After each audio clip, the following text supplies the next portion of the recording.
Hello, everybody. Welcome back to the podcast. Today, we will be doing another podcast with Dylan James, the philosopher. And I say that this man is a true philosopher. He really takes deep dives into his thoughts, into the books that he reads, and he values the time that he takes into doing this. And when he speaks of philosophy, he speaks as someone who truly understands the discipline as a discipline, not just something that you do for fun, like me. Now, this is an interesting podcast. What happened was we got a couple beers at a brewery, then we went back to my house and I started a fire and we had a fireside podcast. Now, then the following day, we did a Zoom podcast. Uh, so half of this will be a fireside chat, half it will be a Zoom convo. Uh, Now, I put the fireside chat actually after the Zoom conversation because the Zoom conversation had better, crisper audio and it was a more specific conversation. Whereas the fireside chat, you can hear the crackling of the fire and it was recorded on my phone and we kind of spoke of random philosophical inquiries. Now, the Zoom conversation, more or less, what we talked about was what it means to be, what it means to exist as a person, as an I. We also talked about how some people will have this idea of the world where they're the only thing that they can prove to be conscious, and there's moral dilemmas involved in that. I believe this is called solipsism. And all this is based off of a summary that Dylan wrote to me about various essays that he sent me. Now, without further ado, let's honestly just dive right in. And happy Halloween to those of you listening to this like at 11 p.m., which will probably be the earliest that I release it onto Spotify and YouTube. Anyhow, here goes Dylan James.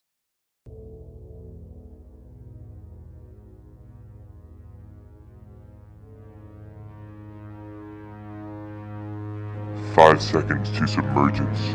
Submergence deep into the absurd.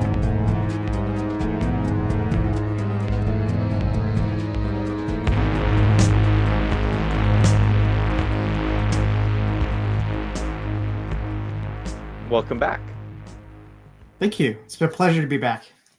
Good, good. So before we start, maybe give a summary of the summary, a brief recap of some of the works that you sent, and why you reached out to me to do another pod. Well, I think I reached out to you initially because I had written a paper for a Yep. Heidegger conference. It wasn't anything too big. It was just a little conference I was invited to by somebody. I had written a paper on speaking being. So, for those of you who don't know, Heidegger is an ontologist, or I should say was. He his whole shtick was that, to do ontology, which is the study of being, you have to have the language which can access it. In a way, he put it poetically, language is the house of being. But the problem he saw with the past few thousand years, especially in the West, or you can think of the Western house of being as a sort of its own thing, is that you had all this jargon, of metaphysics that talks about substances, creators, subject and object, as different ways of explaining being. But the problem with all of these is that they presuppose being in some sense, and they don't really actually talk about it. In short, they reify being into something, right, rather than sticking with being itself. Mm. And so as part of his method, he would say, well, obviously we need to start with some kind of entity Yep. to talk about their being, but we need to look past the entity once we've considered this and see the being itself, right? And just because of grammar and the way we think here in the West, especially since Plato, we are in this disastrous habit of thinking that we've explained being away by referring it to some sort of entity, right? The easiest example to pick on is, God, because you have this idea of like, oh, well, what's the, ground of being? You could say God or something like that. And then the problem with that is that at least God in traditional sense of the word denotes this fundamental entity, right, that has no ground, right? That just is, or at least is maybe self-grounded, right? But that itself presupposes the question, well, why is there God rather than not? Why is there being rather than not being? And Yep. positing in a fundamental entity, even in an atheistic sense, like you just posit brute entities like atoms and void, and it doesn't answer the question. You just presuppose that which Yep. you prove. In any case, metaphysics is rife with these errors. And as far as Yep. Heidegger is concerned, no one really did ontology. Like they've always kind of run up against problems of ontology and maybe try to address it in limited language. But he believes that it wasn't until him that anyone really had access to being. And of course, he's very famous for the existentialists like Sartre, because Yep. his way of access to being, right, is through entities. And he thought the entity through which we should access being most primordially would be Dasein, which is his term for the human being, right, that exists. Yep. Because obviously we're the kinds of entities that are open on being and care about it. So in any case, all that to say, in my paper, so now they have this background, Yep. Heidegger says that the Greek language was predisposed to speaking being, and he doesn't really elaborate too much on this, at least in what I've read.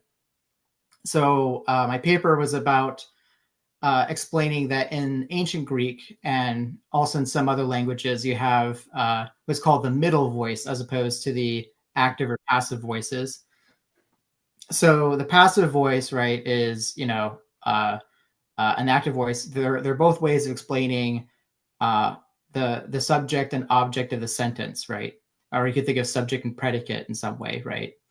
And uh, and what's interesting about being, right, for Heidegger is it lays somewhere Yep. between the entity, right, and something else, right? And maybe the best way to explain this is through the example I gave in the paper. So in English, we don't have any explicit middle voice, but certain languages like English actually do have constructions that convey the middle voice in some ways. So for example, we still have this permissible construction in English. The drum is being beaten, right? Or the dinner is being Mm. eaten, and so on.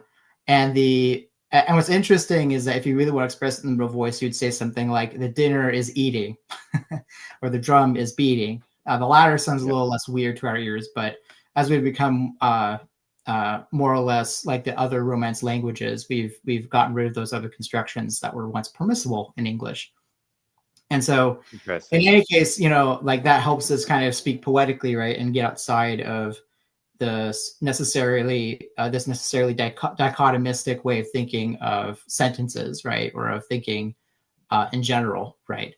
So it kind of pushes back against some analytic dogmatism, like you see in certain logics, such as predicate calculus, right, where the absolutely fundamental unit of thought or of the formal system is a variable, right, that denotes an object and then a predicate, which can be interpreted as either the object instantiating the property that predicate denotes, or that object being part of that class, whatever. But it sets one thing against another, right, and it doesn't let the in-betweenness, which can unconceals the entity in its being, unfold, Yep. right. And so anyway, so that was one of the 4 papers I sent you. Yep. I feel like I spent too much time talking about that one, so I'll get to the I think I could briefly explain one other paper I think that was really significant. Yep. I Go for it. really, I mean, it's really interesting because I think maybe I can summarize all three of them in one stream of consciousness. I mean, basically, they talked about the subject, but in the transcendental as opposed to empirical sense. So again, so lots of jargon. So the simple way to explain it is when you talk about what's called the empirical subject, you're talking about certain ontic facts or certain attributes that you attribute to yourself as a person. So like your psychological moods, for instance, your hair color, your memories, right, your past, your current social status. These are all related to your empirical self. But one of the interesting facts behind which philosophy can't get, right, and this is an insight that Descartes, for instance, and Kant, right, had independent of the East, is that there is this witness, right, or this or something that is aware of objects. But to even call it something, misfires, right, and treats the Yep. subject as a substantive, right, like an object when in fact it's not. And so anyway, like when you have experiences, right, all the objects you experience change. Think of like a minute ago, 5 minutes ago, an hour ago, a day Hmm. ago, a week, month, year, 10 years, your entire life. All the objects that you've seen have changed, but that fundamental awareness has not left you. Yep. It is still That like present. I-ness, Yeah. the feeling of being, uh, I suppose, that which observes, right? Hmm. Yes, Yep. and so the other three papers was sort of different ways of coming back to it. Heidegger himself would have lots of critiques of the transcendental subject. Um, and so to kind of get those out of the way, my understanding of Heidegger's critique of the transcendental subject in this sense was that to even speak of consciousness of something, you already interpret the phenomenon. So the idea he was trying to get at is as human beings, being a Dasein, a being that's there, is literally what it means in the German. There is no division between consciousness and objects, right? This Yep. is an insight of his teacher Husserl, who defined consciousness as always consciousness of something. And Heidegger, I think, rightly pointed out the problem with this idea is you're bringing on lots of historical baggage with the word consciousness, right? Hmm. Because that's so many connotations. And Heidegger wanted to disabuse himself in his deconstructive, endeavor to like have to deal with that. And the second thing is that if consciousness itself is not even separable from its objects, then maybe what we're doing, in fact, is not identifying two different things, the object and the subject, but denoting one thing, the world, being in the world. Like that is a fundamentally unitary phenomenon that we're interpreting post facto as somehow divided. But as far as Heidegger was concerned, phenomenologically, they're always one. So having said that, when we go back to the concept of transcendental subject, I want our viewers who are listening and aware of this critique to know that I'm aware of what Heidegger said about the transcendental subject. But in a sense, you could talk about the transcendental subject in a more general sense that could possibly incorporate Dasein, I suppose. Because again, it's still this openness, right? This disclosure that Heidegger talks about that's open on the world, right? And reveals entities in their being, right? And so we could think of that as the transcendental subject. Um, so how about we circle back a little bit and kind of, I wrote down actually some notes about your summary that you sent me, and I kind of wanted to go through some of these notes and kind of go through each point that you present. Um, I wanted to start off with you, you begin your summary with this call for meditation. And in my interpretation, it's more so it's almost a proof by induction type of meditation where you say, well, think of your hand and say, I have a hand, but I am not a hand, right? And you could say, I have a finger, but I am not a finger. I have blood, but I am not blood. I have veins, but I'm not veins. I have thoughts, but I'm not thoughts. I have, et cetera, et cetera, et cetera. You could pull apart every cell, every atom, every megastructure within your body, but you are not any of those things. And then you Hmm. likewise, and you just gave this example as well, where you could look back in your life and see, well, what has changed, right? What has changed from 5 days ago? What has changed from 10 days ago? What has changed from since the day I was born? Well, the only thing that hasn't changed is that I'm still the observer. So, right, you're not anything in your body, nor are you um, anything really. Like you're the observer, you're that sense of I-ness. And then you kind of bring up this other concept where I don't want to get to it here. Uh, let's see. It's okay, so it's kind of like this argument that your consciousness, your conscious mind, that sense of I-ness can't really be an object, right? Because if it was an object, that would place its existence in the world. And you bring up the idea of solipsism and the zombie thought experiment. Hmm. So I kind of wanted to get in, and it's kind of my long-winded way of asking you, um, how do you sort of interpret consciousness as far as differentiating it between the object and the subject? Mm. Yeah, that's a really good question. I think again, I And mean, you for can bring those up who the are, zombie thought experiment if you need to, as well. yes, no, exactly. I was just going to do that. But first, I thought it would be great for those who are listening or watching to Yep, sort of explain the meditations I began yep. with the Go summary. for So it. yeah, so the meditation starts with asking the person, where are you? You know, Yep. or very, who are you? Right. Hmm. And you might say, I'm Dylan. I'm a philosopher. Uh, I have XY chromosomes. I, have memories of being married, in 2019, et cetera, et cetera. But then you would say, but are you that memory? Right. And Yep. and if you're honest, you'd probably say no. If you point out something as intimate as your bodily parts, like your hand, like, would you say like this is your hand? Like, yeah. But are you Dylan the hand? It's like, no. Mm. Right. What about your brain? It's like, well, obviously the brain's very important for, Yep. who I think I am. But it's like, but if I remove the brain, right, uh, and let's say there's still consciousness, right, then that really shows how the rest of the body isn't you. You can even go so far as to say even the brain isn't you, right? Because you could say, Yep. like you have a brain, but are you the brain?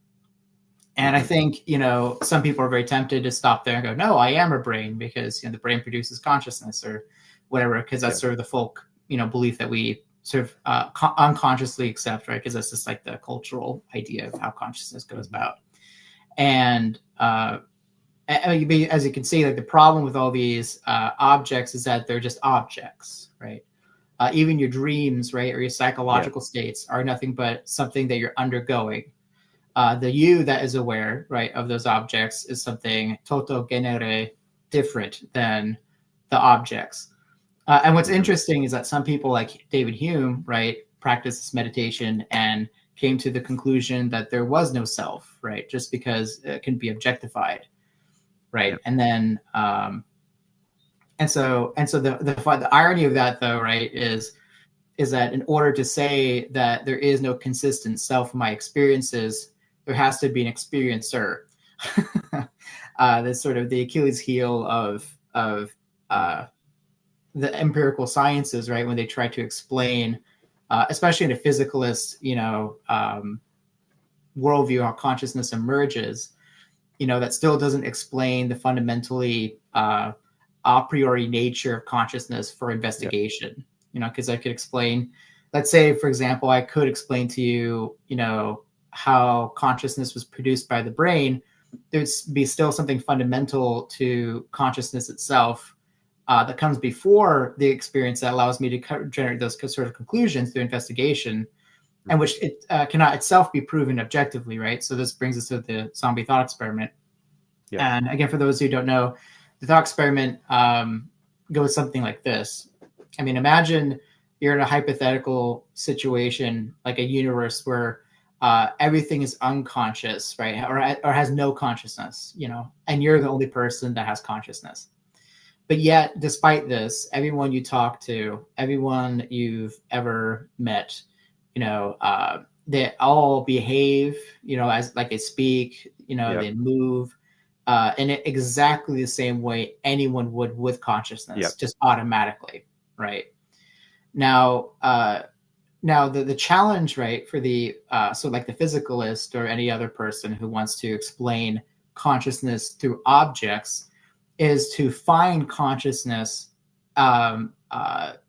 prove that like that in some way the person that they're engaging with doesn't have consciousness, right? Because I could split open somebody's brain, and look for this this I amness, but it will be wanting, right? And and maybe one way to think of it, the hot thought experiment, I mean, is like it's a meditation in catching ourselves in our prejudices about consciousness, right? So a natural outcome of, say, the zombie thought experiment, if you take it seriously, might be solipsism. You might say, well, the thought experiment is in fact the actual world. I know I am, but I have no Yep. idea whether you, who I'm talking with on the screen, or Yep. my dog or my wife, have consciousness. I can't objectively know that. So might Yep. as well, play it safe, and just go with the idea that I'm the only one in existence, right? Some people, do the same thing with like, oh, everyone else could be an alien or a robot that's unconscious and just moving around, and I'm the only one experiencing things. But solipsism, right, in this sense, gets its ammunition from a very fundamental understanding of consciousness, right? Because the whole point about consciousness is that it can't be objectified. So to justify for yourself that you're the only conscious being just because you can't find an object that's consciousness is absurd. It Yep. reflects a very mistaken view of the ontology or the being of consciousness. Yep. And in a way, you could think of this as like kind of going back to what Heidegger was talking about, because in metaphysics here in the West, we keep trying to talk about, being itself, right, is a thing, but it's not a thing. Yep. And I think when you, No, I was kind of looking into this when I was reading, and it almost seems when you're reading through this that consciousness shouldn't be a thing which exists in the world. And it's almost because consciousness doesn't really exist as a thing, right? That can be touched, that can be felt, can even really be described outside of just that which experiences the descriptions of reality. Like, I don't know. Um, Mhm. it it feels like consciousness is like being in a place that you shouldn't be. Like, like when I imagine the world without consciousness, without beings that can see it, it feels like a world that shouldn't exist. But kind of like the alternative of that is that it almost feels like things shouldn't be conscious of this world. Like Mhm. consciousness is kind of misplaced in this reality of things and objects, whereas we're the only thing that differentiates from that. Mhm. That's really interesting. I think, I mean, when people bring that up, my response is usually that I'm not as interested in how we can explain consciousness as emerging. Yep. So some people take the view that that sure, the brain, the nervous system, is a physical entity, Hmm. and so obviously there's a connection between might subjective experiences or qualia and at the Yep. activation of certain neurons. Like you'd have to be an idiot to deny that. But what's interesting though, again, is that you could crack open as many heads as you can. You can't find the subjective experience. It's not Yep. to be found. And so some people try to overcome this by way of emergence, which is a metaphysical concept that, for instance, like you can have atoms get together, like hydrogen and oxygen, for instance, and by themselves, they don't have any of the properties of water. But when Yep. you get them together into an H2O molecule, suddenly out of nowhere, they have this novel property come into Hmm. existence. And some people disagree that emergence is a thing, but those who want to have their cake and eat it too, I suppose, affirm Yep. yes, the brain does produce consciousness, but not in a causal way, but in a emergent way, where Yep. where consciousness sort of, of course, it wouldn't be there if there was no brain, but the brain itself doesn't, in a sense, it doesn't causally create the consciousness as much as it's grounding it metaphysically, if that makes any sense. Yeah. Or like a car becomes a car once you put all the parts together, but when they're all separated, the car it doesn't exist, right? It Mhm. emerges out of all the parts being put together. Hmm. Yeah, and of course we'd be careful with that analogy because it assumes again that if we just have the right thing, we can have consciousness, and it's sort of like, Yep. well, not Exactly. exactly. Yeah, it's a consciousness emerges, but it has no relationship to the brain except by the fact that the brain, at least in this metaphysics, is the ontological ground upon which consciousness depends. Well, it's also like we're always, as conscious beings, we're looking at the world as a thing of objects, whereas we don't have a way of being those objects and looking back in, you know, Hmm. because we're the things that look, right? And everything else is more or less blind. Hmm. There's this saying that objects obviously exist independently of us, Yep. but if it weren't for consciousness, let's say, or for human beings, those entities wouldn't have being. So you can think of Mm, being, right, as something unique to us, because we give things being, but even though things might enjoy an existence independent of us, right? yeah. And in a sort of Kantian way, right? You could think of the fact that when you experience something, right, or when something becomes what it is in your conscious awareness, it finally emerges as that thing, even though it has existed the whole time. I like to think of, for example, you can think of tuberculosis, right? Tuberculosis has always Mhm. existed with human beings. I think the earliest account was in Egypt. But what's interesting though is that they didn't understand it as tuberculosis. They didn't interpret the objects of their experience as that kind of object. So even though tuberculosis, let's say, is an entity that exists independently of us, killing human Yep. beings throughout history, it wasn't until fairly recently that it actually had being, Yep. because we finally brought it to the fore and disclosed it. You know, which also shows you, in some sense, how our consciousness of objects is dependent on concepts, right? Which is a very Kantian Yep. view of how that works. So being has to do with concepts of things, and it's very closely related to uh, the human mind and how we perceive things and categorize them. Is that a correct Right. statement? Well, yes and no. I mean, I want to be careful here because I know I'll Yep. anger the Heideggerians who will listen to this podcast, because Heidegger would not see that as the case. He would be very careful in saying that concepts had anything to do with being. But my current view, personally, is that uh, is in order for anything to be what it is at all, sensuous experience is not enough. So Mm, let's say I open the fridge, right? yep. And I look for beer. I say, "Hey, Greg, is there a hazy IPA in there?" And you open it, right? And you see a Yep. barrage of sensory experiences, but you can identify the one that we call juicy IPA by that concept, Yep. and you go, okay, I'm going to grab that for you, and that allows you to perform, the action.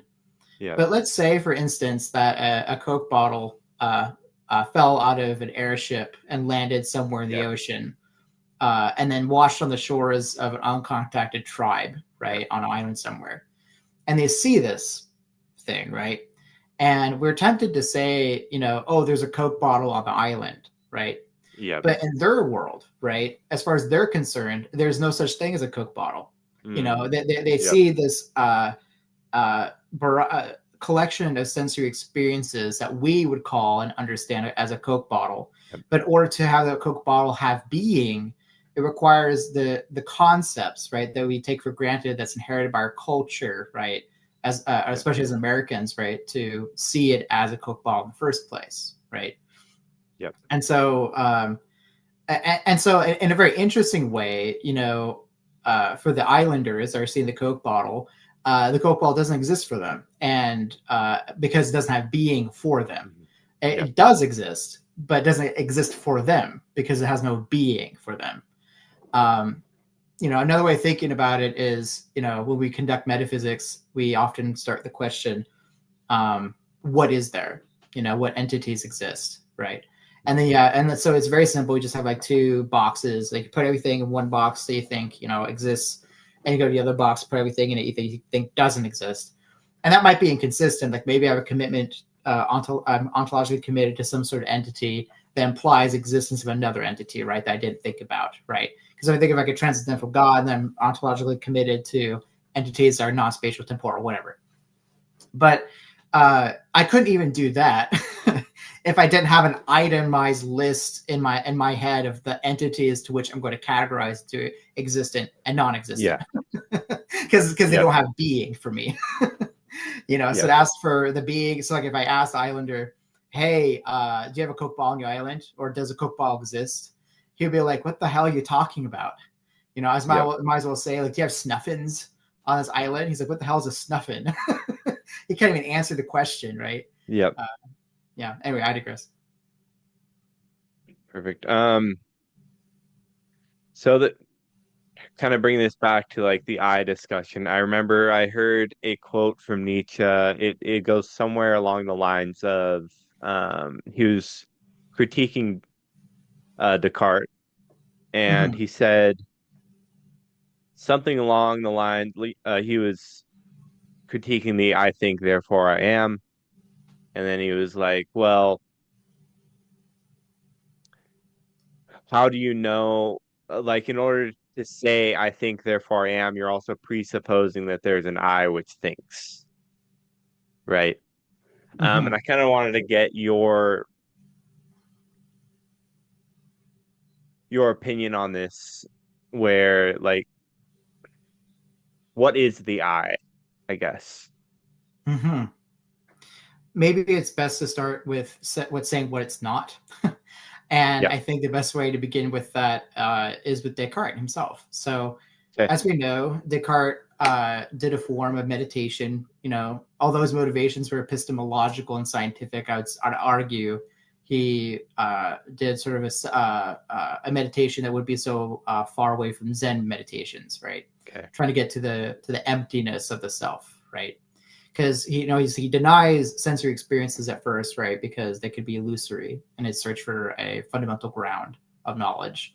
And then he begins to doubt his own conceptions of things, right? So he thinks of the evil genius and plants this idea that the triangle is three-sided when in fact it's four-sided, perhaps, And so he keeps asking himself, well, what can he be absolutely certain of? And what he realizes is that this sort of open, radiant awareness is that which cannot be denied.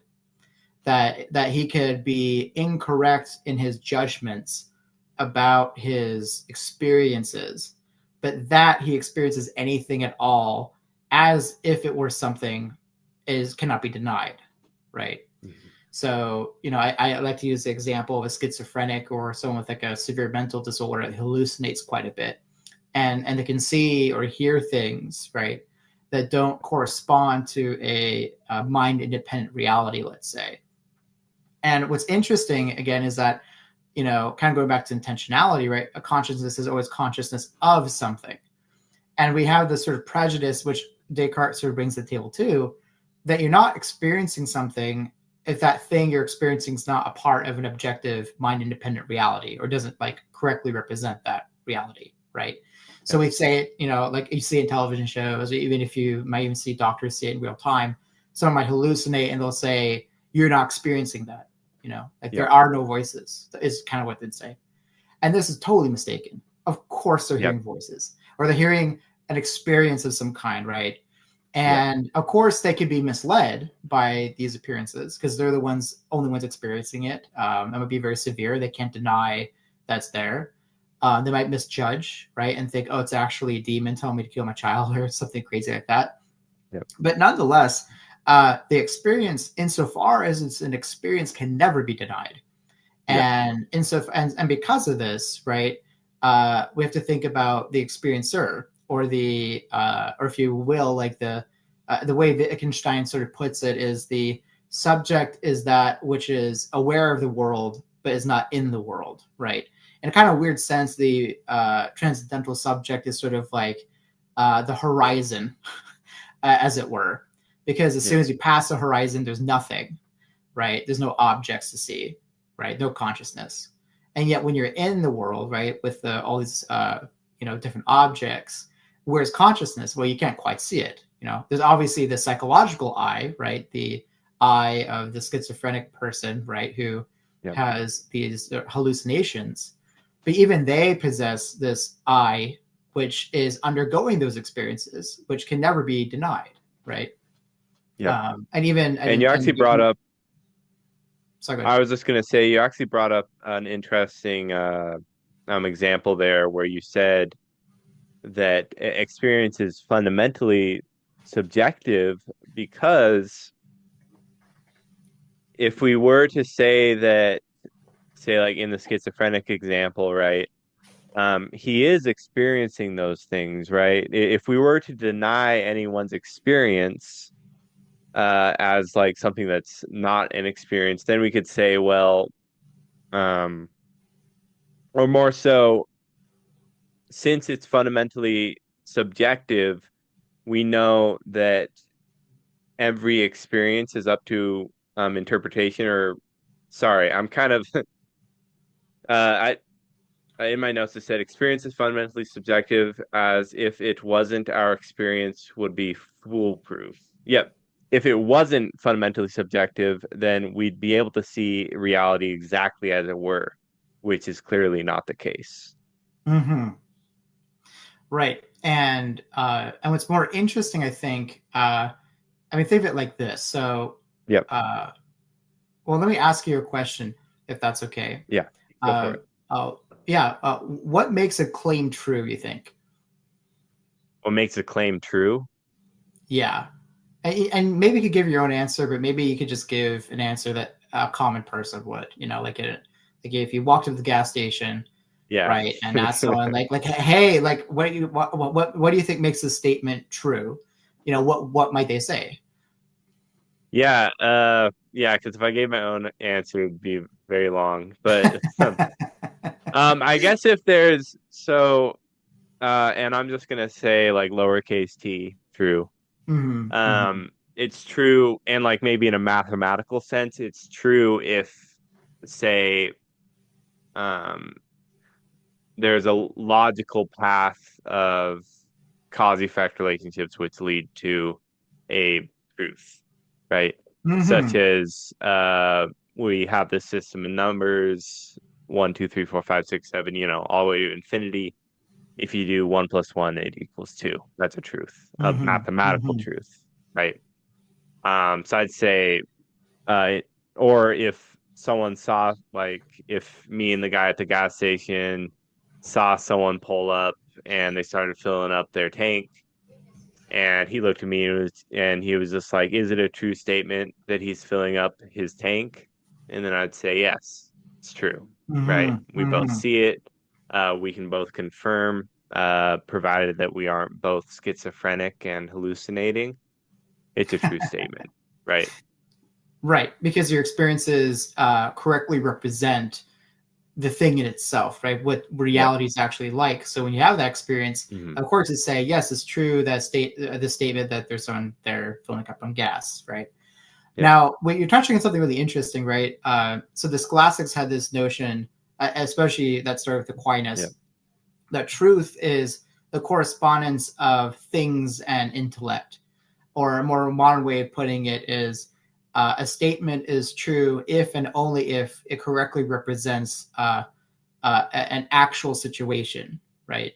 Or a situation in reality. And there's this interesting argument that Bertrand Russell and Wittgenstein had, where Wittgenstein was absolutely convinced that the statement, there is a rhinoceros in this room, couldn't be refuted. Hmm. Now, Bertrand Russell, is very inclined to empiricism and common sense, and so he's looking around the room, kind of jokingly looking underneath the Yep. desks, like Wittgenstein. I'm sorry, my boy, but there's nothing here. That statement's false. Yep. But Wittgenstein was absolutely insistent that nothing he could say would change his mind, and it's a rather hilarious example that has a very profound meaning behind it, which is this: Yep. that if a statement is true, if and only if it correctly represents reality, then it doesn't matter what our senses say, right? So let's say I'm God, right, and have an unlimited access to the Yep. things themselves, to reality, right? Only I know what's really true and what's really false. Maybe there Yep. is a rhinoceros in reality there, despite all your human efforts to try to, say, oh, there isn't one, right? Because only I have the access to that. You don't. Yep. And so this sort of introduces a problem, right? That the human not truth, let's say, or true statements are limited by evidence, right? Yep. Are justifications based off of evidence. And long story short, I mean, so you can have certain things like 1 + 1 = 2 Hmm. be true by fiat. So in other words, if you can use like set theory, you can create sets of numbers and then Yeah. certain rules on how they operate. And Yep. so It's a if you take self-contained that, system of logic. that's right. Yes. Yeah, exactly. So that self-contained system is true in any possible world. Doesn't matter how things could have happened. Hmm. That system is closed, and if you accept the principles, then that has to follow, right? But if we're Yep. talking about the reality, right, or the matters of fact, that's never going to be the case. We always have to rely on our justifications qua experience, right, or evidence. Yep. And so in any case, what's interesting about this, right, and I think maybe the easiest way to go about it is to ask, like, are we God? Like, do we have access to reality in itself that is Yep. independent of our experiences and its datum? And the answer is simply no, we don't. And so, unless you Yep. believe in revelation, right? So you just accept this document or this person as having some sort of like one-line call to God, right? Like a report Hmm. to the facts and go, oh yes, for sure, this is true forever and for always in eternity, right? If you don't have that, then there's no way to know that anything is true except by Yep. experience. And of course, the sort of weird upshot of that, though, is if experience is the only way we can have access to reality to justify our propositions, then there must be an experiencer, which is necessary for those experiences. And so then in a kind of weird roundabout way, we come back around to a truth of about the subject, right? Or the experiencer as the ground of science, right? Yep. And so this is sort of, I mean, maybe the best way to, I think, maybe wrap up this line Yep. of thought is I had a conversation with a professor a while ago, and he hates Kant and consciousness and so on. He wants to kind of be rid of it. And what's so funny is at the time I was rereading Hume and Kant, and of course, we talked about causality, and I mentioned this in the summary, I think, too, where you know the one of the most popular ideas what causation is that's just a correlation. So I have an experience that's often followed by something else that I experienced, and so I make this sort of abstract post hoc explanation of what had occurred. But there's nothing to guarantee that this sort of relationship that had occurred actually obtains in reality. This is just how I Yeah. experienced it, how I'm interpreting it. Yeah. But I remember talking about this, and I said, well, isn't it kind of funny that in order to say that the events have to be temporally ordered, that for Yeah. some reason in order to have an experience at all, such that I can make inductions about what event follows which, Yeah. that I have to necessarily presuppose absolutely, and for all my experiences, a temporal relationship between two events. And Yeah. that this itself cannot be Exactly. empirically derived, because in order to have the empirical experience occur, I have to have time. And this time is very different, right, than objective time, right? So there's this common misunderstanding that, especially when Kant talks about time, that it is observable time, right? So the time of Einstein, for instance, is a time that is empirically provable and deduced after the fact, inducted after the fact. But in order to have that induction occur, there has to be a logically necessary temporal succession of events in your Yeah. consciousness in order for that to occur. So I guess it kind of depends where you want to start. You can either start from the object and then get to the subject, or subject to the object. But the idea is that they're never separate from each other, right? They're both necessary. No. Sorry, my dog's like barking up a storm out there. I lost my train of thought, but No worries. I was gonna say that there is kind of something to say here. I wanted to bring up the example of, say, there's a slug on the ground, and you wave your hand over the slug. The slug can't see you, right? The slug doesn't even know that you exist. You could yell at the slug; it still doesn't know that you exist, right? Um, and when we're talking about causation, and say like I drop this and it falls, I didn't necessarily cause it to fall, but I'm seeing like a strain of causality of, because I dropped it, it hit the ground, right? But what I can't see is, well, hey, there's actually this force of gravity, and that's why it fell to the ground. But there may also be other things that I'm simply unaware of because I don't have the senses to experience it or know about it, Mm-hmm. that may also be causing the water to fall. And if you were to have, say, all the senses available to you and you were fully aware of everything, say, like you were God, uh, you wouldn't, you would no longer see any sort of causality. And when I look back to something like Friedrich Nietzsche, and when he talks about the myth of causality, he Mm-hmm. uses like the more or less like the why game. He goes, uh, like, why did this happen? And you say, well, because of that, and then why did that happen? Because of that, et cetera, et cetera. And you can go all the way back basically forever. And what you can deduce from that is that there is no causality. Nothing causes nothing causes anything because everything causes everything, right? Um, it was sort of like my own like long-winded uh, ex basically me agreeing with you that when we see causality, it is more or less us correlating things through temporal Mm-hmm. space. Mm-hmm. Yeah, and I think it's really important to make a distinction between those three Yeah, types of causality we just touched on, because yeah. there's three different Go for kinds. it. Go for it. Yeah. The first one is uh, the metaphysical causality, right? Which is Hmm. this idea that in things themselves, in reality, in Yep. things as God would see them, right, there is causation, right? Yep. Regardless of whether or not there's consciousness. On the second level, right, there is the correlation as causation. So, in other words, we can't prove that there's any this metaphysical causation. All we have are, experiences of one sensation following another, with a relative, frequency, right, or regularity, let's say. But then there's a third kind of causality, right, which is again kind of like time in the Kantian sense, not an observable objective time, but sort of a logically necessary connection of events, right? Where one way to think about it, I suppose, is you can think of the logical conditional, if this, then that, Yep. right? So I could say if John eats peanuts, John will have an allergic reaction, Yep. right? And then I can observe John eating peanuts and then having an allergic reaction to confirm my hypothesis.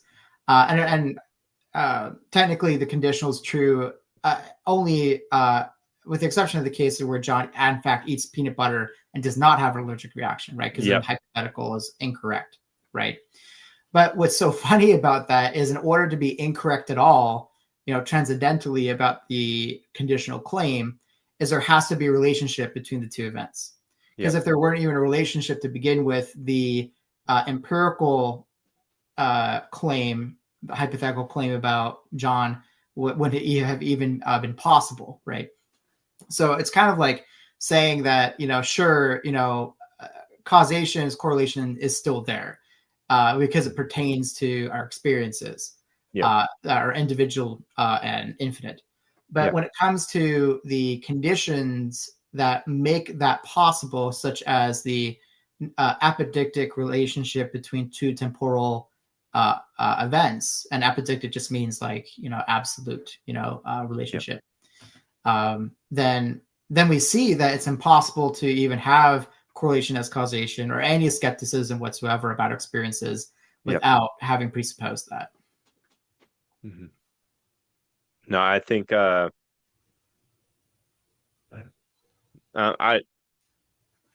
shoot, I'm having like an off day. All right, Dylan. But yeah, I'm very tired right now. But I wanted to say, I think that's a very good way of looking at it. And I think just like summing it all down to say, well, there's no causation, causation isn't real, isn't really a very like productive way of like going about something like this too. Mm-hmm. Um, because like so like I want to say, there is no causation, et cetera, but causation is also not necessarily maybe something which truly exists in the world, um like an object. Causation is also just a way in which we interpret our reality, right? It's a way in which we can function in the world, regardless Mm-hmm. of whether or not it's a real thing, right? Because if we can develop a causation relationship between John eating peanut butter and having an allergic reaction, then we can then go about our lives and not give John peanut butter, right? Mm-hmm. So I think there's also something to be said about like the um, practicality of these things too. Mm-hmm. It's really interesting. I should have sent you another paper because there's another paper Yeah. entirely dealing with how this leads necessarily to the will to power and pragmatism. Mm, yep. So, okay, so basically, kind of go back to our discussion on what makes a claim true, right? A claim Yep. is true if it, matches reality, let's say. And we Mm-hmm. go, oh, but we don't have any access to reality independent experiences. So basically, to Yeah. say that a claim is true is simply to say that that it has been justified within some sort of system, right? Yep. And so it's up to you what that system is, and so we take science as sort of our lead, right? And say, well, if science says it's true through constant testing, this just means that experiences corroborate the claim, right? Mm, But if this is the case, then there is absolutely no independent access to truth other than its justification, right? And so you can use anything to justify your claims as long as it's relative to that system, right? And yeah. so, and then Nietzsche is kind of interesting, right? Because one way of looking at the will to power is, well, if truth is nothing but justification, then all we have to do is find the most powerful claims, right? The most powerful ways of experiencing the world relative to our own experiences, and that itself is sufficient, right? And no need to appeal to higher realities, like that's done with, like we're Yep. only talking about our experiences. And I think that's really interesting. Again, like you can think of it generally as like, I'm going to test this claim, right? And if this claim withstands test, if it's powerful enough, Yep. right, then it deserves to be considered true, right? Which is why I think for Nietzsche was so dismissive of theology, because it's really shocking for people who don't read Nietzsche, especially if they're religious, because when they read Nietzsche, there's absolutely no arguments against God in the form of a scholastic syllogism, right, or Yep. refutation, because Yep. Nietzsche, seeks to refute God, simply by demonstrating that he's irrelevant. Yep. That's not no longer necessary to talk about God, because power, is now taken into the fore.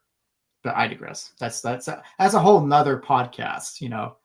Yeah. No, I mean he goes beyond just speaking of like things like good and evil, right? Beyond good and evil. Mm-hmm. He goes beyond morality, beyond God, or beyond these, I guess, kind of like rudimentary concepts that which a lot of people get lost in, and it's just not productive. But um, Right, and well, that's the key word. It's not productive. yeah, It's yeah, not life. It's not life enhancing at all. So might as well be rid with it. exactly, exactly. So I wanted to kind of just to conclude the podcast, I wanted to kind of skip ahead to near the end of your summary that you gave me. And you kind of talk about being grounded in experience, being grounded as the observer, the eye. And you have this quote: "The hard part about waking up isn't waking up, it's staying awake." Mm-hmm. And I kind of wanted Yeah. to get a little more background on your own like personal experiences with I guess meditation and Mm-hmm. why you chose to write it in this way here. Hmm. So to answer your first question, I would say I have very limited experience with meditation. If you mean like, Yep, setting up a timer and closing your eyes yep, cross-legged, and doing mantras. I've never gone on a retreat to a Buddhist temple. Like I've never, same. right. Like I never did any of that. Right. I see no reason to, but Yep, I think there's a way to meditate that, and it's different for everyone else, right? yep, Because the goal of meditation is to bring you back to your true self. yep. And again, we're I not agree. talking about the pop culture bullshit, about, Hmm. oh, find your true interests or your true look or Yep. all anything like that, right? Because that's all the empirical subject after the Hmm. transcendental subject. Yep. And and in my personal experiences, because I have a very busy mind, right? So for someone like Yep. me, staying awake is really hard, let's say. But Hmm. being awake, right, is when you reach that selfhood and you go, I am, and you Yep. just and you hang on to the I amness, right? Hmm. And it's so easy to lose. Yep. It's not that hard to gain either, right? So if you just recenter yourself, right, you say, "Oh, I'm such Yep. pain." You're like, "Am I pain?" No. Return, recenter. This is you, right? Then suddenly Yep. you realize, "Oh, I am." Maybe you'd have to you're stressed because you feel like you have to make a choice. You have to make this choice. I have to make this choice. It's like, are you this choice? It's like, no. Now you're free to choose. Sort of Yep. stoical in the sense that when I'm unperturbed by objects, I'm free in my choices. But if I let objects, sway me, whether it's through their presence as a temptation or the absence as a grievance for me, Yep. if I abstain from that, right, and recenter, then what's funny about that is then I begin making choices based off my freedom, right, who I really am. Yep. You can think of this in sort of the existential way that we are most authentic when we remove ourselves from the empirical subject and reflect that on the fact that I'm the one that's making choices here, and that if I don't allow myself to be swayed by objects, then that choice is free in some Yep. sense. But it's not equal, because objects have varying degrees of intensity, and everyone has their own particular facts that make it hard for them to reach that state, Yep. right? Which is again why meditation is so relative. But if you can find a way to recenter yourself onto that and latch Yep. onto the I amness, Yep. then you're awake, and it's easy to lose that. And Yep. you lose it in a way that there's no threshold past which you realize you've lost it. It's more like you didn't realize you lost it until you feel yourself suffering, and then you recenter yourself immediately and go, "Oh, of course, silly Dylan, I slipped up again." Yep. I think we get caught up into these swarms of thought. And it kind of feels like we're floating down a river that we can't swim back to shore on. And I Hmm. think if we really just take a moment, we can realize that the water is actually very shallow and we can just stand up. Hmm. So, Absolutely. Yeah, and that we're free to choose at that point because we're not allowing yep, the water necessarily to dictate what we do. exactly. Um, and I think this is a kind of leans again kind of into existentialism a little bit, particularly Kierkegaard, right? Because Kierkegaard, talks about the criterionless choice, right? So let's say I decide to do something because it's rational or because it helps me preserve my being, right? Kierkegaard would come along and say, no, you just chose that criteria and now you're letting that criteria dictate you, but you're the one that still chose that criteria, right? Um, the inauthentic self, right, is the one that arbitrarily submits itself to objects, whether it's a rule or the immediate impressions that they receive and so on, and says that's making me do something, Yep, right? And that's not the case at all. You're choosing to do something. It's not that it's hard, not hard to choose something, right? I think that's very important, right? But nonetheless, you have to take responsibility that you're the one making choices. But the you that's making the choice, right, isn't your psychological self, but the real you, right? This transcendental self that yep, is open on these experiences, right? Um, yeah, and it's funny. Kierkegaard, I think, made some sort of active that this is the self that is judged by God. It's your spirit that's judged by God. It's not the you that has certain mental states. It's not the you yep, that is sick, but the you that chooses what to yep, do, and which makes a lot of sense, at least from an ethical standpoint. yep. Um, yeah. So anyway, I'm sorry, I digress. But this is so much food. I feel like we have like a smorgasbord, and we just ate like the first few entrees, and now we're gonna let the rest of it like cool in the freezer until later. But Yep. All right. Well, yeah, no, there's always lots of food for thought coming from you, Dylan. So, um, all right. Well, thanks for coming back on the pod. I guess until next time. yes, until next time. Thank you so much for having me on. It's been a pleasure. Perfect. Take it easy, everybody. Let's just talk for a moment. How are you doing? Swimming in bliss. Swimming in bliss? Indeed. How so? Why? Well, the reason I said that is it reminds me of something I said to my manager at the library a few years ago. He's this older gentleman who is about to retire, and he goes by my desk every day at the same time, right? Yeah. And he always says, "Oh, how are you doing?" Very everyday talk, And so I thought I'd blow his marbles with some quote, or some sort of statement that would last with him.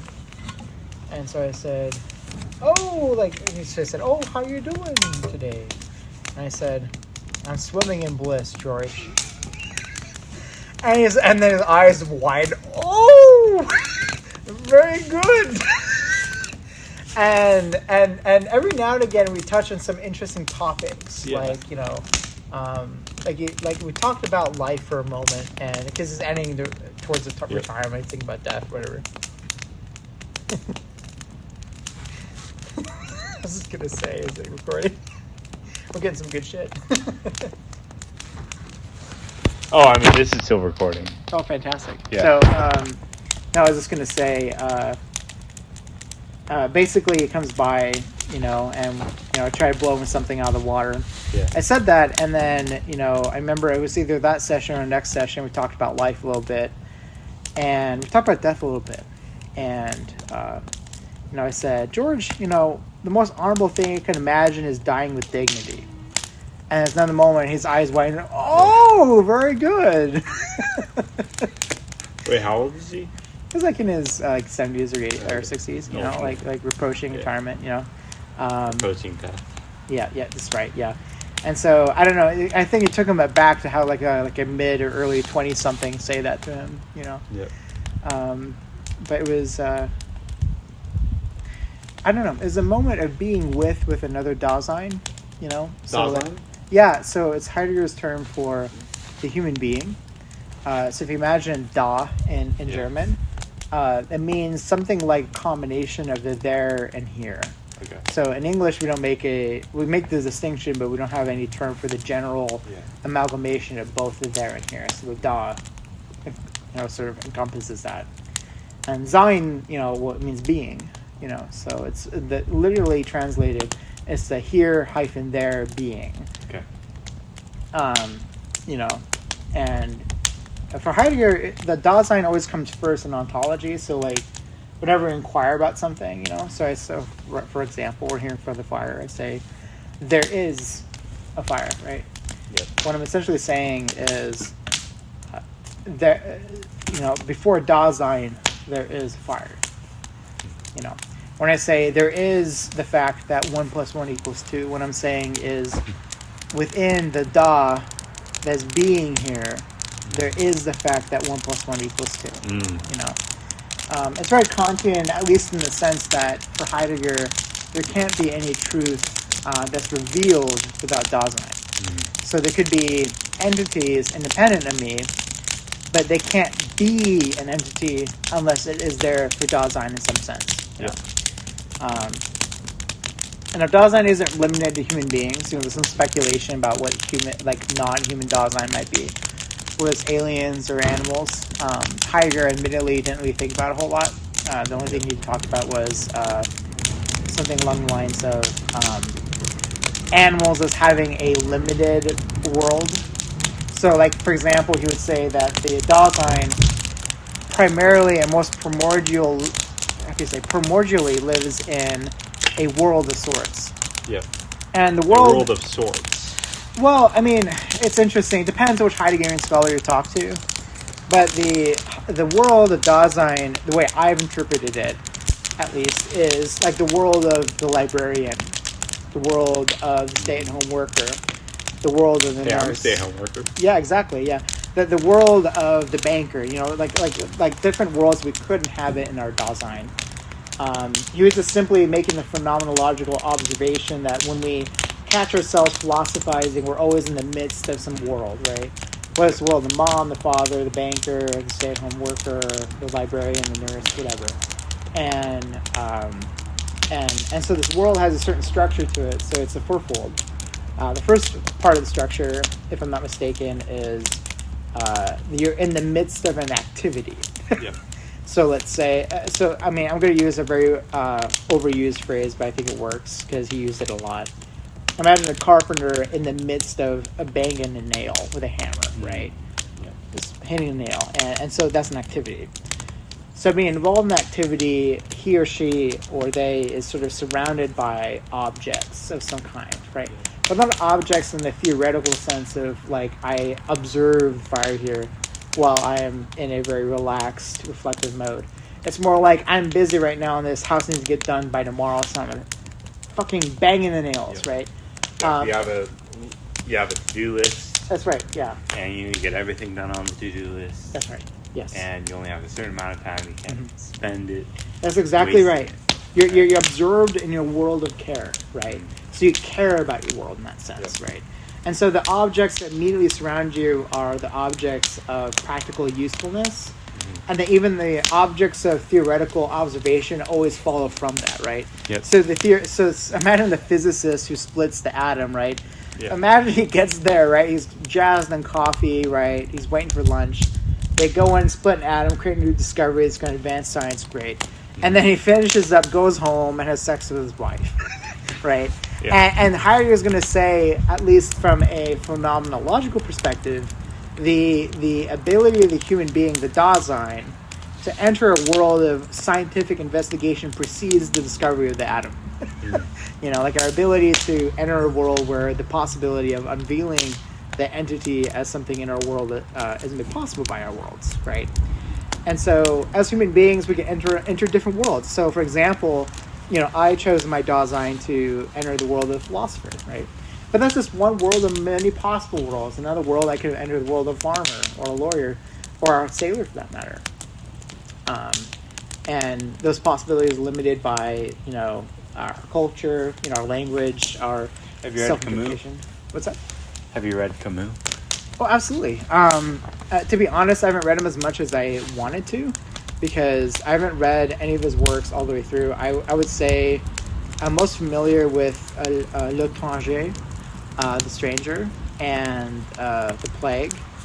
I'm also interested in his essay, Myth of Sisyphus. Yep. I'm often fond of saying in the library industry that it feels like like we're Sisyphus rolling the boulder up the hill. Yep. Because we'll get like order of books, we'll go out there onto the floor, get them all gathered up, we'll kind of get them ready to go, and just when we think we're done, suddenly someone will come in with 100 books and drop them in the book drop. Yep. And then suddenly, we have to start over, essentially. Well, I think any career can really be taken into that context Yeah. of it being like a very Sisyphean thing, where you're doing the same thing over and over again. You wake up, you go to work, come home, it becomes this routine. And I think what he brings up in there is that it's still, at the end of the day, it's still your routine. Right. That's actually really interesting. It's your struggle and no one else's. Yes, exactly. No, this is really interesting because this kind of brings us back to Heidegger. Because so I mentioned the first two parts of the world. So the first part is you're involved in the activity. Second part is you're surrounded by entities, right? Mainly not present, sorry, excuse me. Ready to hand entities is what he calls them, right? So like when I grab the hammer, I don't think theoretically in the Enlightenment sense, oh, I have an object that's made of metal and wood.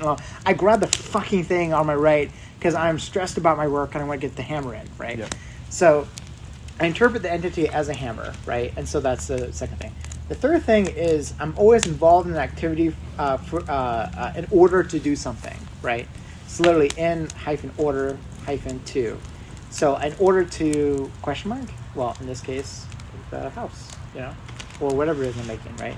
Yep. So that's the third part. The fourth part, though, is really interesting. He says, for the sake of what? So I'm involved in activity, surrounded by objects, in order to accomplish some task. But why the fuck? Why the ever-living fuck am I doing this? Yep. Right? That's an existential question, right? And he says, well, remarkably, the question always revolves around yourself. Whether or not you admit it. And so here's a good example. Like imagine you're a mom. You're divorced. You have 3 kids. You care about them. Mom, 3 kids. Yes. You care about them, right? And so you're, let's say, in the activity of bringing them to school. And you're in the midst of the highway in front of you, the kids around you, the car, the adjacent cars, the lines on the road, etc., right? In order to, what? Will have them have an education, Yep. right? But for the sake of what, right? And this is where Heidegger I think is really crucial. He says, well, imagine the mom saying, for my kids. Yep. Now, superficially, it's very other-based, right? Like, it's for my kids, not me, right? But Heidegger says, no. It's based off of your interpretation of what it means to be existing right now. Yep. So I interpret my existence right now as being a mother. Yeah. Because of these children in particular. Because if I didn't interpret myself as a mother, like say like hypothetically, right, in that situation, somehow I could alter your brain just like that, and immediately your interpretation of who you are goes out the window. Yep. Right? Then who the hell are these people in your car? You don't give a shit about them. You don't care about them. Because you don't see yourself as something related to them. So immediately your world disappears. You know? Imagine, even worst case scenario. I mean, imagine you're a mom from a second world country, right? Or third world, for that matter. Mm-hmm. Come to the United States, you barely speak English, and you're barely holding together, right? Because your world is torn apart. Yeah. And then the only child you ever had falls out of a second-story window and dies. Immediately, that world is taken away from you. You know, it's the mortality of our worlds, basically, right? And you're still here for some reason, right? And so for Heidegger, you know, I mean, this is again my interpretation, so take it what you will, but Yeah. My interpretation of Heidegger is that these worlds are mortal, and the mortality of worlds wakes us up to the Unheimlichkeit, or the unhomeliness of being here in the world. It's sort of what we talked about a few hours ago. It's like, we feel something kind of out of place about maybe going to church, or maybe attending someone's funeral, or maybe attending someone's your job, for that matter. And that situation feels unhomely, because he believes that the fundamental or like bare nature of human existence is not being at home in a world. Yeah.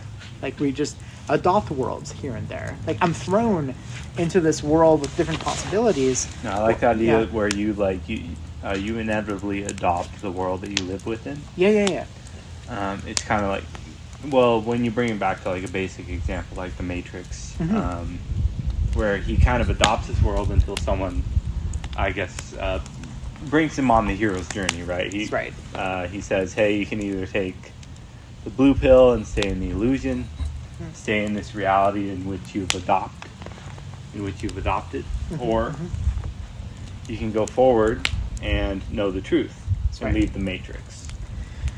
Yeah, I think, my gosh, the Wachowski sisters are amazing people. I geeked out over the Matrix in high school, so I can say a lot about them as people and as well as the Matrix. But at least as it relates to our conversation, that's really right. I think one way to interpret the Matrix in Heideggerian terms is that you have yourself thrown into a world where you make sense of yourself and others.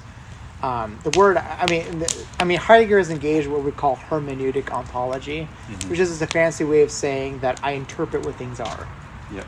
And so Heidegger always said that, before we could begin asking about the meaning of being, we always have to ask about the meaning of Dasein, because our interpretation of existence inevitably dictates what we think other beings are.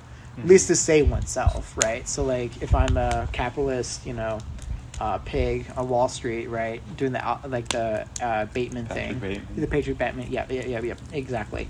If I'm doing that thing, obviously I'm going to interpret myself and other people's existence according to some sort of implicit standard of what it means to be, such that I'm not even thinking about it. You think about how parents or government officials or just regular everyday people constantly interpret other people as part of some sort of ideology or ideal of the human being. Like, you should be doing this, you should be doing that. But that for the sake of which is always for Dasein, or our interpretation of it, Dasein. Well, you can bring that back to even Jesus when he was dying on the cross and they were stoning him. Yes. He said something along the lines of, "Forgive them, Father, for they know not what they do." Right? We get caught up in these mechanisms. We get caught up in these automatic constructs that are set up for us that we don't really even comprehend or stop to think about what's going on, or what the morality is, or what we're doing. We're just in it. We're just doing it. We're just we're fishing a bowl. Mm-hmm. I think there's something to be said for that, because one of the main critiques of Heidegger. The smoke is tough. It's okay. I'm raw dogging it. It's great. No, the thing I think is interesting about Heidegger is the fact that he was a Nazi. I remember someone that comes to the library quite often mentioned the other day, Dylan, one of your heroes who was referring to Heidegger was a Nazi, and I remember replied to him that I have no heroes. I just find certain human beings interesting. Which deflated the conversation. But his point was simply that how could you find something in someone so immoral, so great? And my kind of idea was that, well, Heidegger's philosophy is pre-moral, in the sense of before you can decide what's right and wrong, you have to decide who you are. Quite simply speaking. Like, for example, very straightforward example, I think of Schindler's List, right? Mm-hmm. And the moral quandary the main character falls into. The reason he's in a quandary is because he's in quandary over his identity. Yep. Right? What's right and wrong for him is ambiguous, because he's caught between being a National Socialist and someone who identifies with other human beings, right? I mean, the morality of a National Socialist is very different than the morality of a Jew, for instance. You can't determine, for instance, you can't eat pork until you decided you're Jewish in that sense. In the sense, like being a philosopher, you can't decide that you're going to be interested in truth until you've officially made that commitment. Yep. And so I don't know. It's interesting. So like Heidegger's moral failure as a moral coward, I would say, is not an affront to his philosophy in the sense that that he as a person, didn't have explicit commitments about who he was as a human being. Well, that's the argument of like separating the creator from what they've created. Right. Exactly. It's kind of like, well, do you believe in God? Mm-hmm. Okay. Well, do you believe that God created everything? Mm-hmm. Okay. Well, if you believe that God created everything, then that means that you also believe that God created all the evil in the world. Mm-hmm. Mm-hmm. Mm-hmm. Do you then dislike God? Mm-hmm. And sure, you can dislike God for all the evil that He's created, but He's also created many good things. Mm-hmm. And perhaps He's created more good things than bad things, at least in your own personal perspective. Yeah, it's being And very if you are to charitable. take someone who was caught into the machine of Nazism back in the 1940s, he was fearful, but at the same time that repressive fearfulness brought on his creativity and allowed him to create those amazing ideas, then maybe something great came out of that horror. That's actually really interesting. I think as a human being, there's so many different facets involved. I can never say for sure. Yeah. I mean, at least to say his works weren't burned at the University of Berlin at the famous book burning, right? Being in time, Zeit was still on the shelves, right? But I also had no idea that he was a Nazi, but I had already bought in his books. So I'm like, well, I mean, in a way that makes me happy in the sense that you appreciate him for who he was before you realized who he was, right? Yep. I mean, it's sort of like I don't know. Thank God Nietzsche died before any of that occurred. Well, Nietzsche would have been interesting. I mean, he was having failing insanity, so I couldn't imagine what he would become in his later career if he had lived. I mean, it's interesting because, like, in the sense that he predicted the fascistic movements of Germany, right? It's really funny. I actually joked with someone who was visiting the library that was German. I said, well, Nietzsche hated more things than he loved, and because I mentioned him. Oh, I love German philosophers like Schopenhauer and Nietzsche, Wittgenstein, and he corrected me and he said, well, Wittgenstein was Viennese. I said, yes, that's correct. And Nietzsche gave up being German because he hated the Germans. He became Swiss. And in any case, as you know, Nietzsche, in a sense, predicted the fascistic movements of the coming century as a sort of replacement for God, right? Like as you said kind of earlier, he understood the religious instinct in man, right? Which I think is really important. Yeah. What I think Heidegger is interesting. I mean, and this isn't to comment on Heidegger's controversial interpretation of Nietzsche, but I think what's interesting about Heidegger, though, is that he sort of makes explicit what's implicit in Nietzsche, at least in the sense that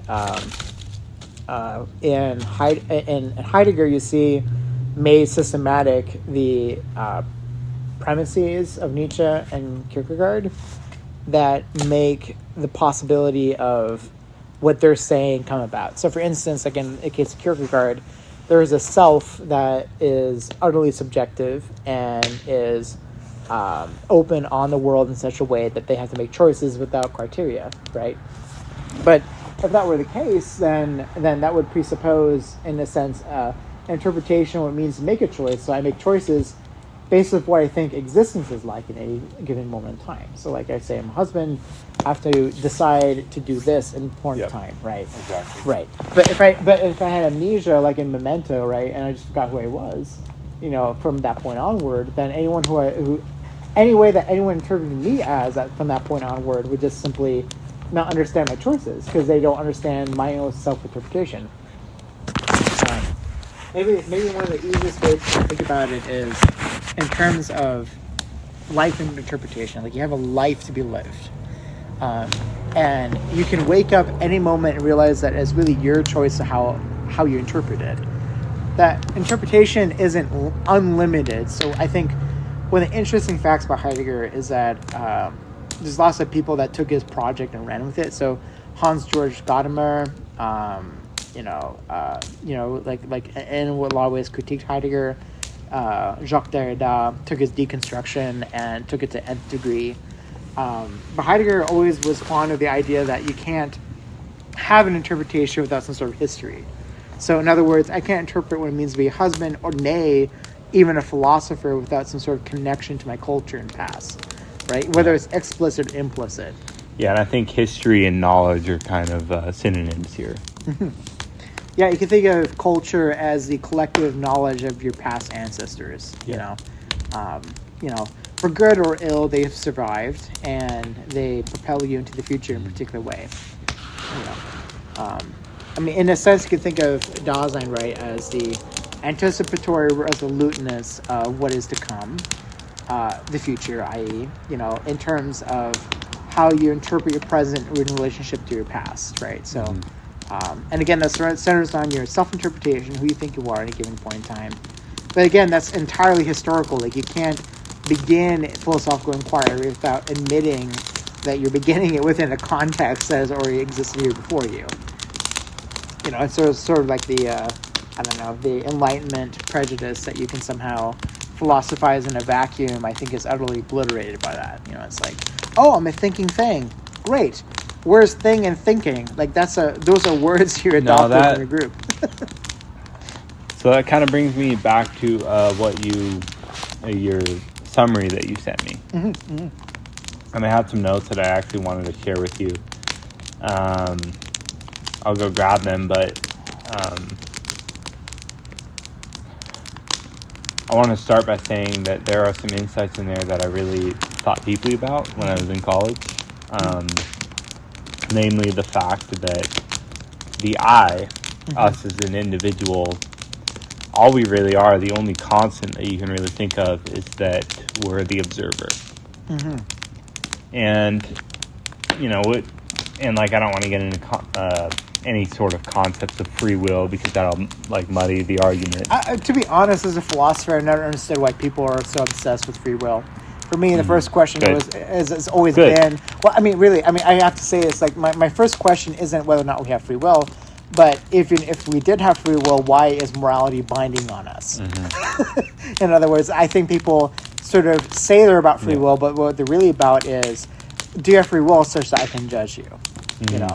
For me, it's always been a question of, hang on a second, why are these standards that you want to judge me by binding on me in the first place, regardless of whether or not I have free will? That's always been the first question. No, I think I like how Nietzsche puts it. It's not a question of free will, it's a question of weak and strong wills. I do like that. Yes.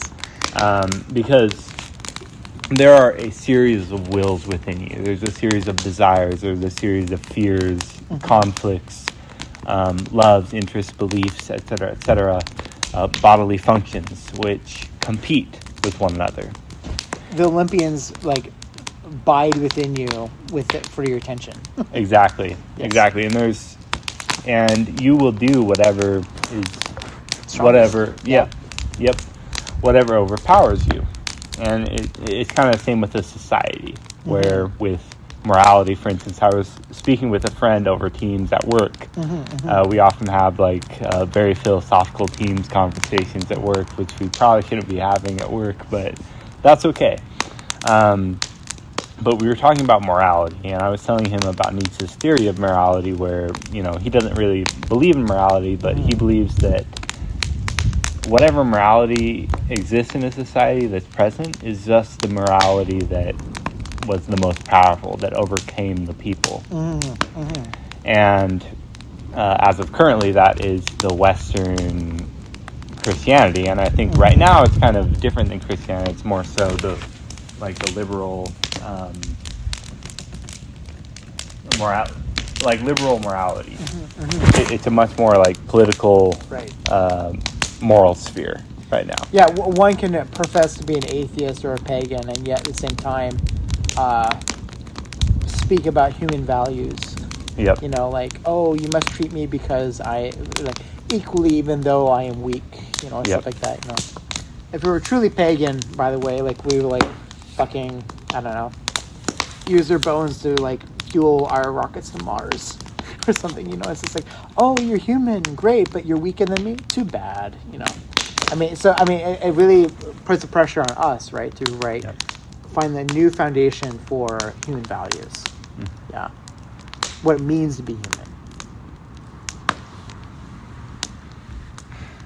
Yeah, Nietzsche definitely like put the pressure on us to find new foundations for our normative commitments, at least. You know. Well, Yeah. Let's just say thanks for this tonight. Like, this is amazing. yeah, no problem, man. Yeah, it's not often when you get to like talk about philosophy, you know. Because I mean, you know, you're like, it's not like you want to talk about philosophy all the time, anyways. Mm-hmm.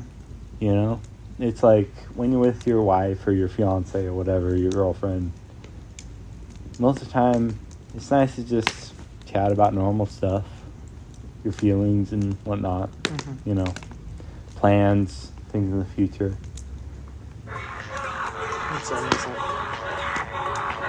So that's my alarm at 9:40. So remind me to go to bed on weekdays.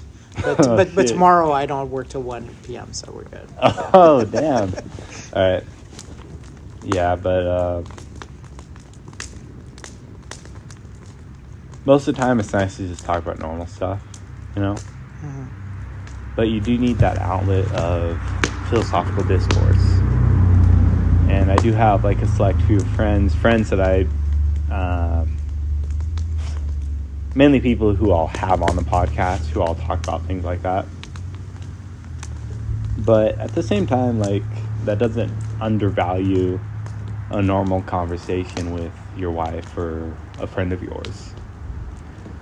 It's just a different kind of conversation. Like, you know, I love Asian food just as much as I like Mexican food, just as much as I like fried chicken. You know, there's different flavors of conversation that you can have with different people under different circumstances, right? Like, the conversation you'll have with a homie by a fire is going to be different than the conversation you're going to have with your wife or your fiance Mm-hmm. under candlelight at Radici's or wherever. You know, have you been to Radici's? I have. I was just gonna say hashtag Coeur d'Alene moment. Dude, best Italian restaurant in town, hands down. If I'm gonna get an Italian, like, I'm gonna wait. I'm gonna save up some money and I'm going to Radici's, dude. Like, I'm not going to Olive Garden. I'm going to Radici's, man. I'm gonna wait. I'm gonna save those couple of Olive Garden times to go to Radici's. I feel like it's worth it. What about Angelo's? I haven't been there. Right. I mean, it's pretty close to where you live, and Wait, Angelo's? What's that? you never been Sorry. to Angelo's? No, Fucking hey, are you real? For real? I'm serious. Okay, Angelo's, the best quote unquote Italian restaurant in town. Is that the organic place over on 4th? Yes, it should be. Okay. It's literally across the street from Jeremiah Johnson. So that's even more expensive than Radici's. It is. Shit, I was thinking I was a baller here talking about Radici's. You're here talking about Angelo's, trying to one-up me. No, I'm not trying to one up you, dude. It's honestly No, I'm totally kidding. No. No, hang on. I'm doing the bit here. I'm trying to add it to yours. So basically, absolutely, I'm one upping you in the sense that, you know, my parents are like the type of people like, let's go to Angelo's. every week for a date night. Really? That's serious. Wow. Hey, they have a good relationship. They go to Angelo's every week. No, you just waste down the pasta to, like, you know. At least they try. Actually, to be fair, I'll choose that. Yep. So yeah, no, Angelo's Radici's. It's really good. Yep. I think it's that's the thing about American culture that I'm not sure if other countries understand. is that here we might have quote unquote Americanized food, but this country was built on immigrants, and all the food here is still just food made by people, designed by people. And you can say that it was like a chop down of culture, like we were destroying culture, but the people who came here because they left their culture and they wanted to start anew. Right? And the thing is, we have so much variety here. And I knew that just from going to Iceland, where I was like, okay, yeah, the food here is like, okay, but I miss my fucking American food. I miss my Asian food, my Mexican food, I can get any kind of food I want in America. Even in the state of Idaho, one of the most conservative states in America, I can get any kind of food I want. American, Afghan, Asian, whatever. I can even cook any kind of food I want here. Because I have a store which has every single little spice in it, every single little meat, everything, and I can cook it.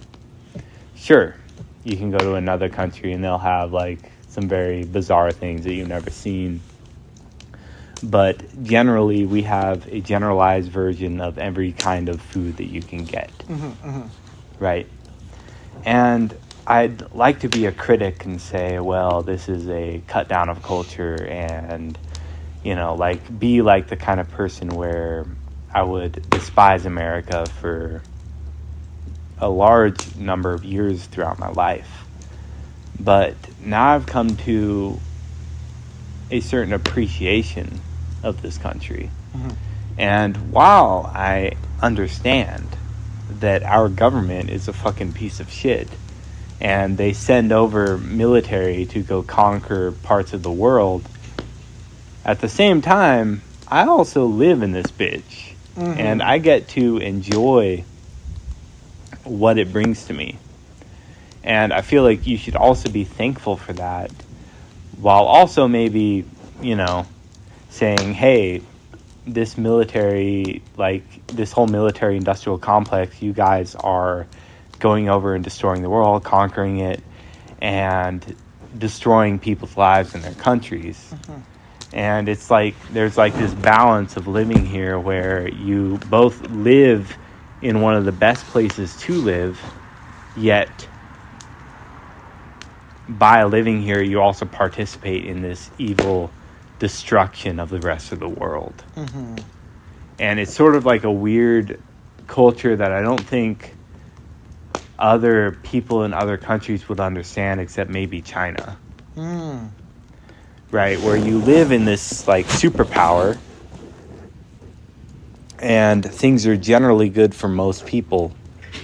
However, you also participate by living in this country in a total destruction of other cultures throughout the planet. And it's really hard to sort of understand that or conceptualize it as someone who just lives here. And it's kind of what we were talking about earlier, where you live within this. Have you ever gone skiing? I have. So when you're going skiing, over time, moguls are created, these little ridges in the snow. And you're more or less forced to ski within the ridges, right? Sorry, yeah. So as a society becomes older, it creates these ridges in the snow. And you can't really escape those ridges unless there's a huge snowfall. And it totally washes over everything. That's right. You know what I mean? Yeah. And as a person who lives in a society, everyone who lives in their own individual country, we all live in these little ridges that we cannot escape. Just like we were talking about earlier, where an individual may go through a situation such as going through a stoplight, and they'll look down at their phone and they'll look up, and next thing you know, it's red. Well, it wasn't supposed to be red. It was supposed to be red in like 5 minutes, but guess what? The snow fell. The snow fell in that moment, and things changed, and you're not you're suddenly not on that bridge anymore. And I think we're coming to a point in time in our society where the snow is falling and it's starting to fall very fast. Where we're coming to a point where there's this huge rapid change in society that I don't believe that we're going to be prepared for.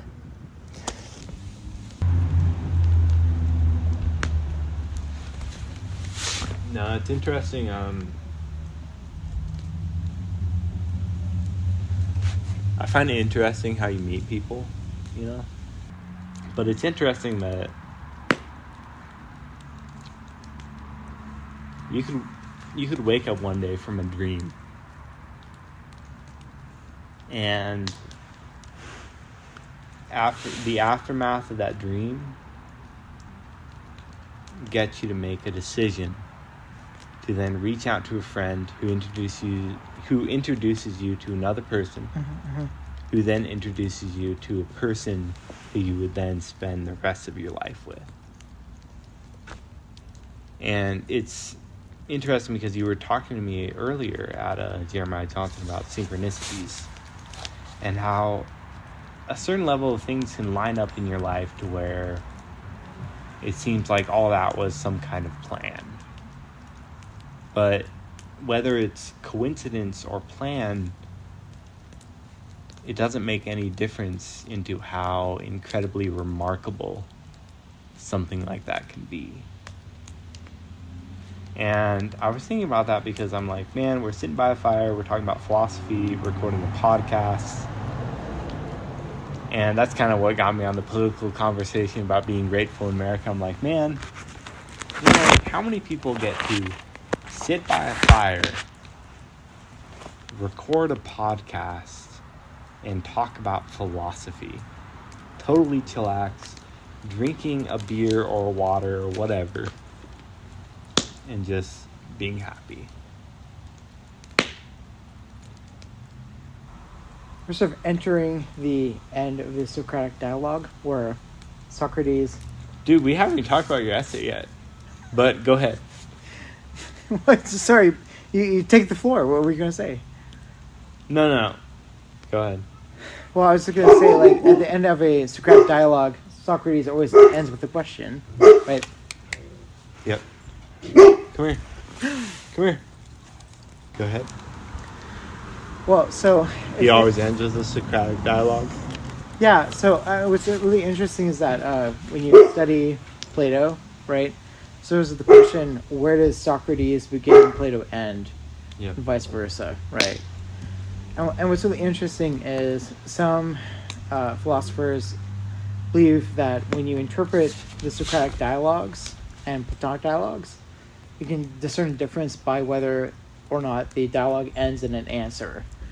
So, sort of like this vague area where there's plenty of dialogues where, you know, Socrates goes around asking absolutely every individual in his city-state, you know, certain questions, and by means of, you know, midwifery, he brings the concept out of the person. And found wanting, thrown into the fire, and he asks, well, is there any other? And they keep drawing their sort of inner power to some sort of concept, and when it's presented, it's still insufficient. The person sort of retreats in the shadows, and Socrates is left asking why, just that, like, idea, what the why is, like, why is anything happening rather than nothing? And so anyway, Plato comes in the picture when the, you know, definitions and the different answers to why is something rather than nothing, you know, come forward. Dude, I'm sorry that my dog keeps barking. I'm gonna grab it real quick. No worries. So what's your philosophy on pet ownership?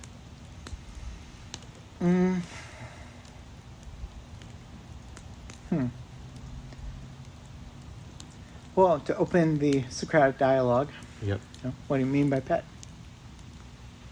Well, I guess you have something in the house that is not human, in which you basically keep in captivity, but they're totally reliant on you. Generally an animal. Actually, always an animal. Always could be human. Can't be. Well, humans are animals too, but always an animal except for humans. Generally a dog. We'll just stick to the example of dogs, actually. So a dog is happy, right? You know, she looks happy. She's wagging her tail, sniffing you, hanging out. You know, she even barks to make sure that no threat comes here and attacks us, right? You know, she appears to care about us, or me, at least. But she stays here at this house, and she can't really leave the house unless we're with her. If we do leave the house with her, then she's attached to a rope, so she can't wander off away from me. And I can justify that, hey, I'm just trying to keep her safe, right? I don't want her to run off, or, you know, what if she attacks another dog because she gets scared because maybe she thinks that other dog's going to attack her, so she attacks first, right? So I might see another dog on the street and think, you know, I'm not sure if my dog would react to that dog very well, so I don't let her say hi to that dog, you know. So there's various things where, say, I'm restricting my dog to do certain things because I feel like it's the most safe thing for the dog, but I'm also keeping the dog in captivity and not letting the dog be wild or an adult like I am, right? And make my own decisions, etc., etc. So it's almost like, often I feel like, well, what if Oakley, my dog, what if she's a slave? What if she's some kind of affection slave where I keep her here just to receive love from her? You know, she wags her tail when I get home, comes up and, you know, wants pets and whatever because she appears to love me. And what if I'm actually just keeping her as this, like, slave, basically, against her own will, and I could be letting her out to be free, but there's also the conundrum, well, if I let her out to be free, she's going to get hit by a car because she doesn't understand this modern world, because she's a dog and she's very adapted to the wild world. She might even do better getting left off in a forest than out here in Coeur d'Alene. So I was kind of wondering your thoughts. You're a pet owner. What do you think about the morality of owning a pet? Is it a certain slavery? Is it right or wrong? Without even getting it, sure, we can get into what's right or wrong, and then you can get into what is right or wrong, or does right or wrong even exist. But from your own standpoint, what do you think about pet ownership as a pet owner and a philosopher?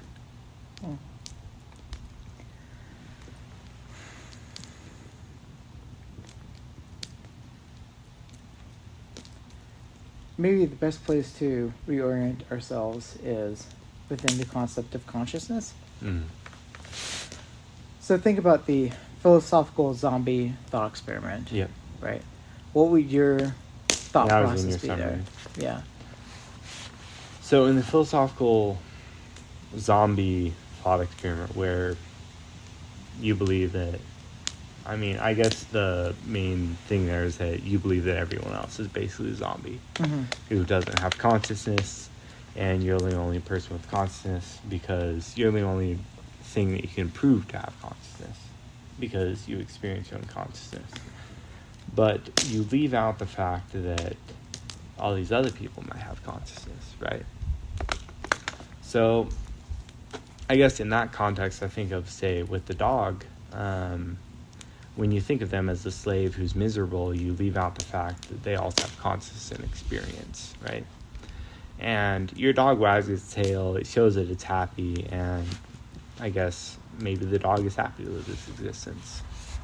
The dog isn't aware of, like, these kind of concepts of, like, being a slave or whatever. It just thinks that you're its parents, and it just lives in this society with you and your wife or whatever. You know what I mean? I don't know. Mm-hmm.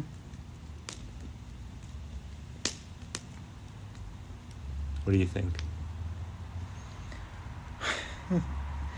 I feel like you've been like given like a smorgasbord of like, you know, like sausages, breads, you know, Yeah.